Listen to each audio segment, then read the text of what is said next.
This is Yogeshwar 7000 again, and I'm back with another interesting topic in Vedic astrology today. And this topic is kind of a little unusual, not the normal, moon in the second house or Scorpio in the first house, or discussing various charts and case studies on those, and all different kind of analysis, discussions, Gemini, Brigu, Parashara, so on and so forth. This is very basic, okay? So today we're going to be talking extremely basic, but very, very important. And once again, this is coming directly from the ancient scriptures. It is not a figment of imagination of any modern day astrologer, okay? Because all my videos are a direct reference to the ancient scriptures. I can guarantee you that, it's not out of a book which is published by a modern astrologer, or, somebody speaking on the internet, on YouTube, explaining what astrology is all about. And I'm very, very upset with that, because everybody comes up with their own theories from what they've actually read in books, or who have actually, those books have not even been written by scholars. They've been written by modern day astrologers. So they pick up something from here and something from Lal Kitab and something from a video, and then they just mix it up and present it to the audience. And that is very dangerous. Why it's dangerous is because that's a mix. That's all filtered knowledge. So I'll warn you to be very, very cautious of such kind of videos. I'm not pointing fingers at any kind of an astrologer, but it actually bothers me. It pains me to see all those kinds of videos where people come up with their own theories based on books written by modern day astrologers. Anyways, so once again, this is coming directly from the ancient scriptures, and I apologize if I've taken 2 minutes of yours explaining that to you. So here you can see on the screen, why is Scorpio not listening? And well, as per the ancient scriptures, there is a shloka which explains about rashis, about zodiac signs, okay, and what their characteristics are. And we've been discussing a lot about rashis and their characteristics, and this particular shloka discusses about a very peculiar characteristic of a rashi, and it says that Mesha, which is the zodiac sign of Aries, Vrishabha, which is the zodiac sign of Taurus, and Simha, which is the zodiac sign of Leo, are blind at the dead of night. Okay, this is what the shloka says. Aries, Taurus, and Leo are blind at the dead of night. Okay, and it makes sense because night planets, none of these rashis or zodiac signs are ruled by a planet which rules over the night. And which are the planets which rule over the night? It's the moon, which rules over the night, and Saturn, which rules over the night. So Mesha is ruled by or Aries is ruled by Mars, and Vrishabha or Taurus is ruled by Venus, and Leo or Simha is ruled by the sun, and they're not definitely night planets or rulers of the night. So this shloka says that Aries, Taurus, and Leo, they are blind at the dead of night. Okay, and we'll just come to that. How does it translate into our analysis when we do a chart analysis or our own behavior? We'll come to that in a second.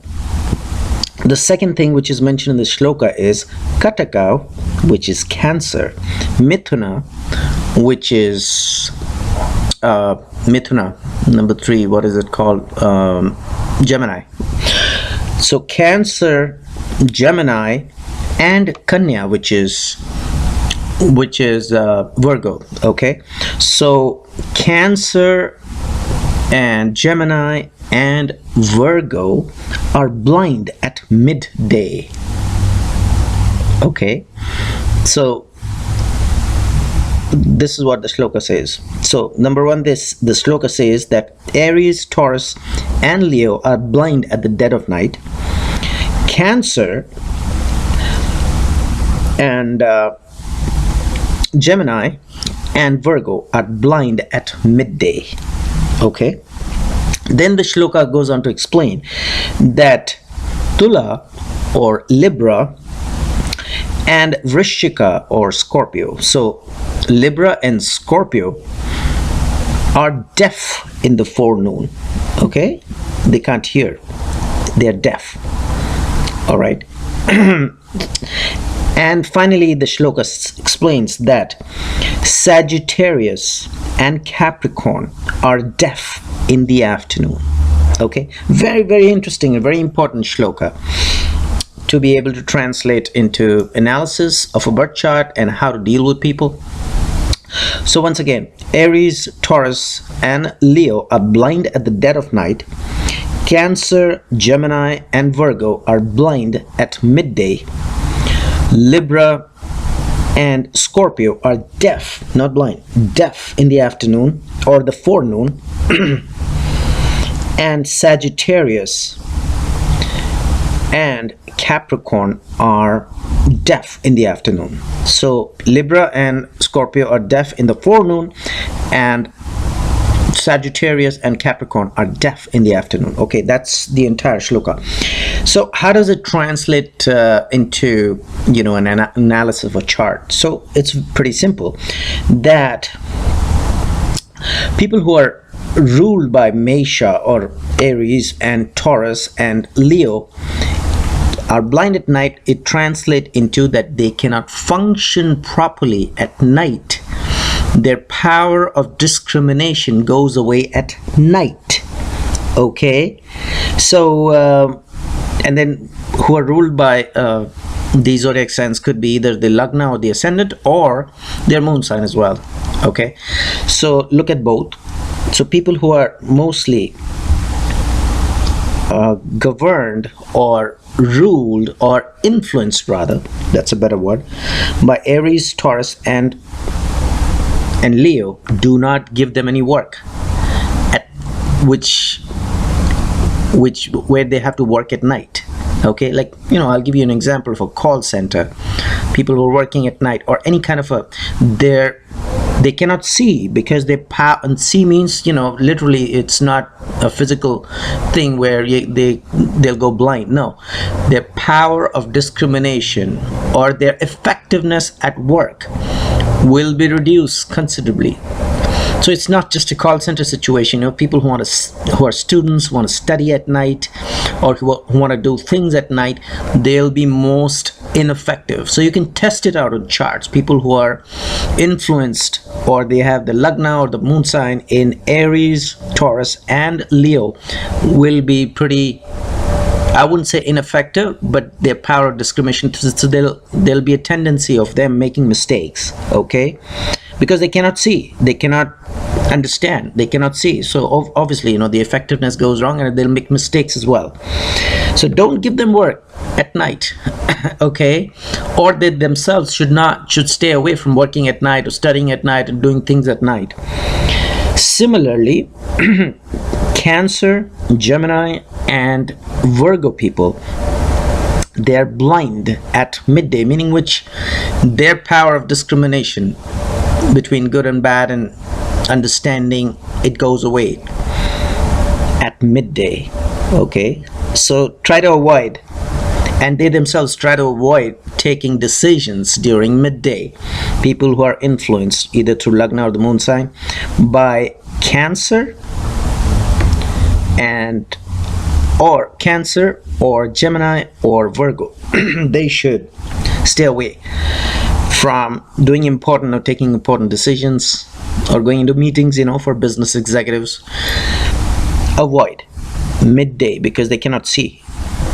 You know, you could be in a very important meeting, or, you know, you're making a strategic call or a strategic meeting, you know, an acquisition maybe for big businessmen, and, you know, if it's midday, avoid it if you're a Cancer person or a Gemini person or a Virgo person. Okay, not recommended at all. Similarly, Libra and Scorpio people are deaf in the forenoon. So if you come across a person, or if you have a boss, just to give you an example, who's influenced by Libra or Scorpio, do not, because they cannot, do not try to, get into some kind of conversation with him where he is supposed to understand your point of view, or you're putting forward a request for something, or this is just a case, I'm just giving you an example. It could be any kind of a relationship between spouses, could be relatives, could be anybody. Do not try to explain or present your point of view to Libra and Scorpio people in the forenoon. They'll not understand what you're saying. Mostly they'll, because they're deaf, they'll not be able to understand what you're saying, what you mean, what your point of view is. Okay, so avoid that. Okay, and they themselves, Libra and Scorpio influenced people, should avoid getting into some kind of situation where they have to understand, or taking a lecture, for example. They'll be in a lecture, sitting in a lecture hall, and the professor is speaking and speaking. They cannot understand. They will be, because they've been described as deaf in the forenoon. If it's forenoon time, avoid it. Avoid going to, if you can, of course. I mean, in conferences and meetings are not determined based on your choice, but if you can avoid, if you have a choice, avoid it, because you'll not be able to understand. Or neither should people who know the other person is having an influence of the zodiac sign of Libra or Scorpio should go and present their point of view to them. Okay, similarly, Sagittarius and Capricorn people are deaf in the afternoon. Okay, so first of all, Sagittarius and Capricorn people should avoid going for important meetings or conferences, or any important thing, attending lectures and anything, or in a conversation, or important conversation. They should avoid themselves. And also, if you are aware that this person is influenced by Sagittarius and Capricorn, they'll be deaf. They will not understand your point of view. So I hope I've made myself very clear through this basic information, which is once again coming directly from the ancient scriptures. So use it as a tool, and also test it on charts. Test it on people whom we are aware that they are having this kind of influence of zodiac signs, and see that whether it makes sense or not. Okay, so hopefully you enjoyed this video on this ancient shloka from the ancient scriptures. And in the meanwhile, I will recommend subscribe to my channel and check out my website. There is a link below, and I will see you with an interesting topic in Vedic astrology in my next session very soon. Goodbye.